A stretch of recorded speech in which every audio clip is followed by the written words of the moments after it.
Thought I'd make a video about some 350 blocks. It seems like people think that every 350 block ever made has the same power holding capabilities. They're all the same, but I've been working in machine shops and automotive shops building these fucking things and making a living doing it for many years. And in one particular shop, we had a sonic checker.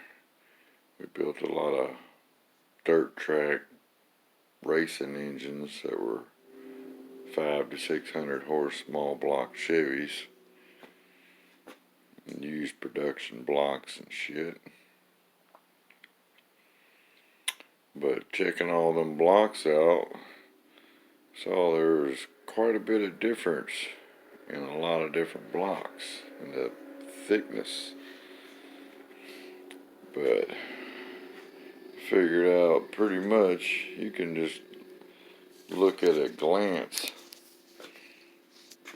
and tell if you got a thick block or not. And your early ones are your thickest ones, of course. I take this block here, for example. This is about a 79 model, 80. You look at that freeze plug hole right there. You measure the meat.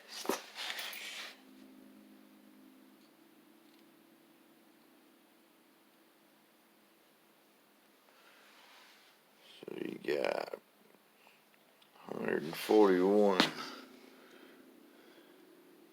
hundredths of an inch on the late 70s block there. This is about a 92 block. They got it a little thicker in the one-piece seal years. And it is 0.224 of an inch.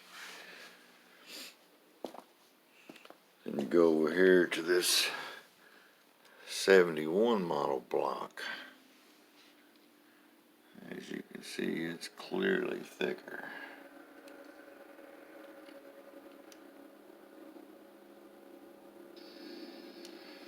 And some bitch measures in at 0.444 of an inch.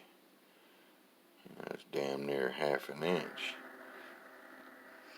So it's quite a difference in that 71 block. Look at the meat around the freeze plug. And that late 70s block when they took the metal out of them. Another way you can tell if you got a thick block or not is all these accessory bolts and the water pump. The level that shit's on is the same on all 350 blocks, but the distance from here to here, the late thin blocks is going to be a lot more sunk in, where the older thicker blocks it's going to be more shallow from here, this area here. So they thicken them back up a little bit in the late 80s, early 90s blocks. But the late 60s, early 70s blocks are your thickest ones and the strongest ones. They just got extra meat in them. You can identify them. Like the pad up here goes all the way over to here. Where these, it stops right there above the water pump. So more meat they took out.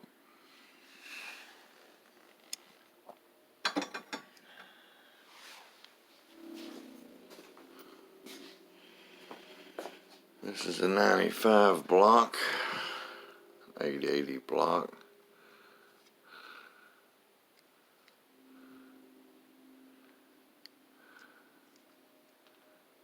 We're looking at 236 on it. Something else you want to look for is make sure them fucking freeze plugs are centered. Ideally, you want to have the same thickness all the way around here, because if it's off to one side, it means you got a shitload of core shift. You allow to have one side of your cylinder wall thick as hell and your other side paper thin. So you want that shit centered like a cam tunnel. You want it to have the same thickness all the way around.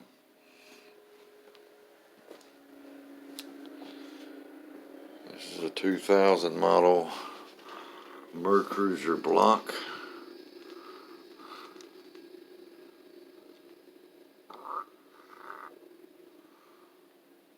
And it's coming in at about a 1/4 of an inch, a little over.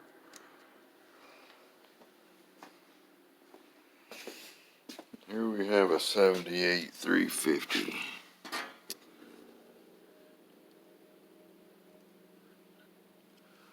That sumbitch, 0.140. So you know that's a thin fucking block. Not to mention it's got a lot of room from here to the fucking freeze plug boss and where the water pump bolts on. So they thinned it on up, and the pad only goes to here. These mid-90s LT1 blocks are known to be strong as hell.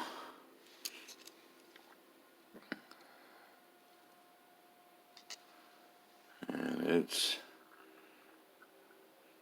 236, 237, almost a 1/4 inch, but it looks like it's perfectly centered. These LT1 blocks are slightly different. There's extra webbing and shit. They're actually pretty fucking stout. These are all engines I'm yet to build. They're all on deck. This crusty looking bastard here is gonna be a monster, believe it or not.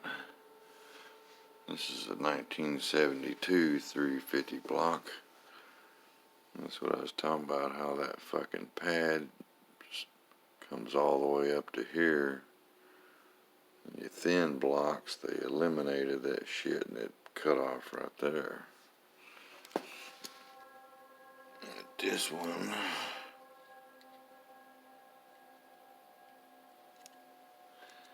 it's 236.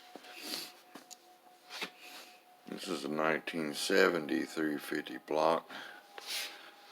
This one's already bored 80 over, and I wouldn't be afraid to take it 90 over. Probably will.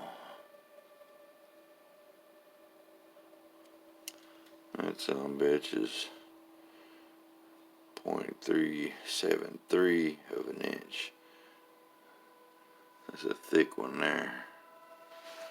And it's got the full pad.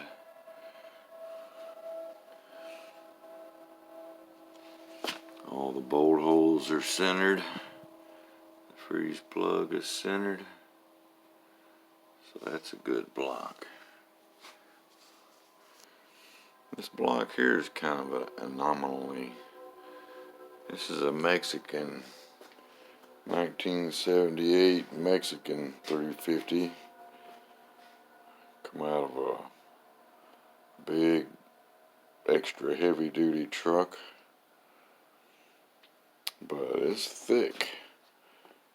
And these, I think they must have sent the old 350 molds to Mexico about in the mid-70s when they started cutting the weight out of the 350s in America. I think the early molds must have went to Mexico to make heavy-duty engines for trucks and shit. This is a 78 Mexican 350. Look how thick that son of a bitch is. The bolt holes are all centered.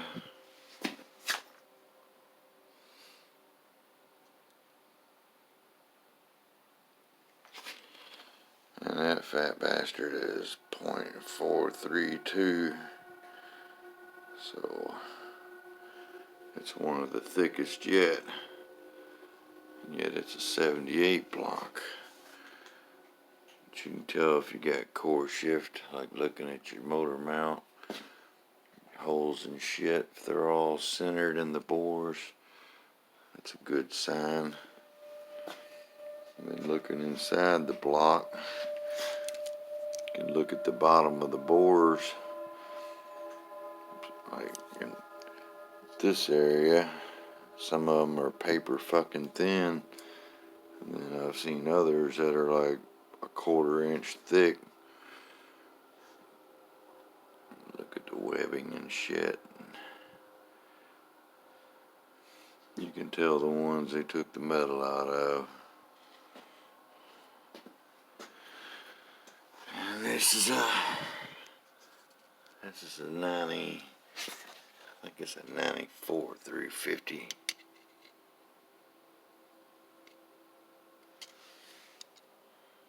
It's 281 thick.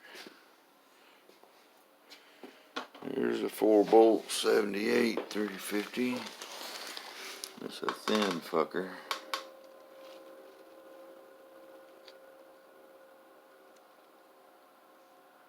$183. So yeah, you wouldn't want to bore that block more than about 30 over.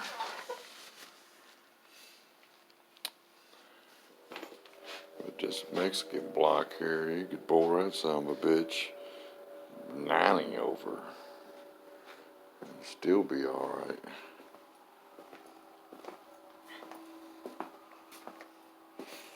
Here's another. This is a 79 350 block. And we got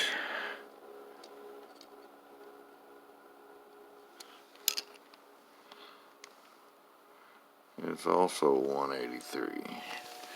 It's 40 over now. I believe that's about as far as I would want to take that one.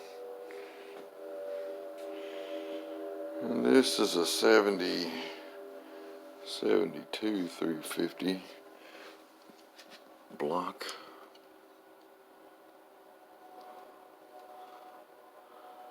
$269. But it's shallow. These bosses don't have much depth to them. This is a good thick block. It's got the fucking pad all the way up.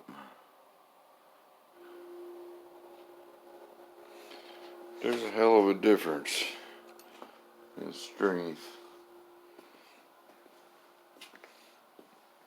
on small block Chevys. So your late 70s, early 80s are your thinnest. Later 80s, early 90s, they put a little metal back in them. But as far as your production blocks go, 67 to about 74 was the ones you want if you're trying to build a small block Chevy that's going to have more than 500 horsepower. These are a few 350s I have to put together. LT1 is going to be a little monster. Going in a 25th anniversary Trans Am.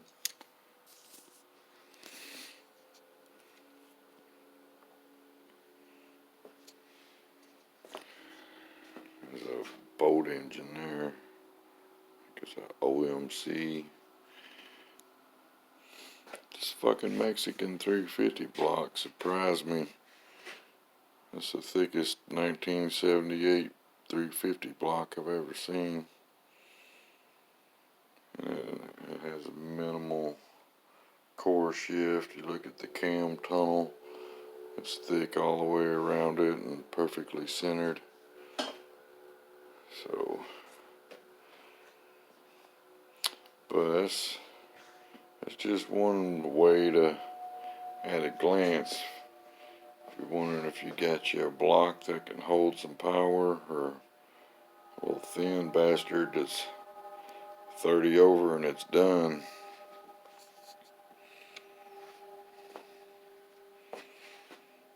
I have 30 something 350 Chevys in stock, and I've built over 500 small block Chevys in the last 4 decades. So you start noticing a few trends and patterns the longer you fuck with this shit. But I thought that might help some young bucks that ain't too familiar with these old motherfuckers. Give you an idea.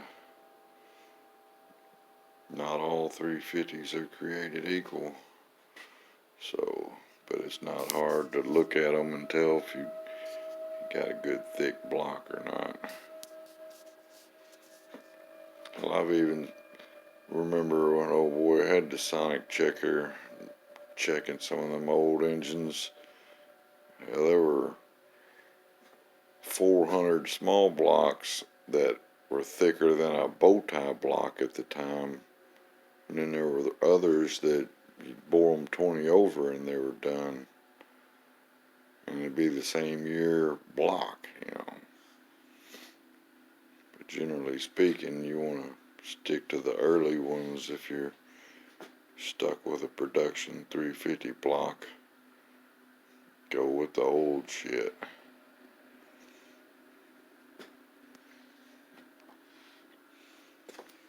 Plus, you can still get them. Hell, this fucking engine here, it's a complete 4-bolt main, late 70s 350. You know, it's a core, but paid $100 for that son of a bitch. So, person spend another $2,000 on that and have them a nice piece. So, shit's still out there. But that's a wrap.